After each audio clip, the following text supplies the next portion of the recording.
Diskarte ang kailangan para kumita ng extra sa barko. Kaya kung marunong kang maggupit, pwede mo yung pagkakitaan sa loob ng barko. Kasama si Dodong Barbershop at Toto Lubimin, ako si Tomodachi at ito ang buhay sa cruise ship. Mga sideline po dito sa barko mga Tomodachi. Alam niyo po mga Tomodachi, dito sa barko kung ikaw ay marunong maggupit na kagaya po ni Kuya Dodong, isa po yan sa magandang sideline sa barko, sa cruise ship. Dahil bukod sa sahod mo, meron ka pang extra na matatanggap. Dahil kung may talent ka na kagaya ng paggupit, kasi marami po yung mga crew dito na naghahanap lagi ng paggupitan.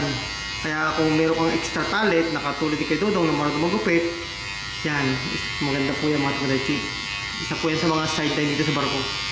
Kay Dodong, magkano ba yung ganyan pagka isang gupitan ganyan? $10. Ha? $10. O yan, $10. Bali yung isang ulo pala, yung ganyan, pagka nag-aano ba ito ay $10 po mga Tomodachi.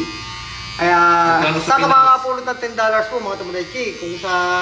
Pero mura na po yan mga Tomodachi. Kasi kung sa totoo lamang po, ang gupitan po dito sa barko, kapag doon ka mismo sa salon, nasa ano po, parang $50, ganun po, mga gusen yen ang presyohan po. Pero dahil si Kuya Dodong nung po ay Pilipino nga po, kaya para sa mga Pilipino, $5 lang po. $5 hanggang $10 po mga Tomodachi. $10 na kayong po ito eh. O, $10 daw po mga Tomodachi. Kasi nagbibigay pa $20. O yan, kaya di ba? O magkano yung 1,000 yun? O, kita mo. Kaya alam niyo po mga Tomodachi, kung ikaw lang po ay meron kang extra talent, pwede pong gamitin niya sa barko para may mga side business ka kung tawagin. Sideline, arobaito. Kaya para sa ating mga aspiring seafarer na nangangarap magtrabaho sa cruise ship, tama-tama kapag nakasampay na barko at kayo may extra talent, pwede nyo gamitin dito sa barko yan para kumita kayo ng extra at meron kang pera na ipapadala para sa ating mga minamahal sa Pilipinas. Akalain mo, Tomodachi, ayun o, 4 heads lang, may ano na ako, 2,500. O, kita nyo mga Tomodachi. 2,500 piso sa Pinas yan ha, 4 na ulo lang yun. Ay, ibig sabihin, Tomodachi, naka-4 na ulo ko na ngayon kay Tomodachi. 4 na ulo lang yan, 2,500 na, kung convert mo sa Pinas.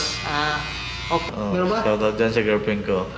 Shoutout dyan sa mga taga Pilipinas, kaway-kaway. Shoutout din sa mga taga Negros.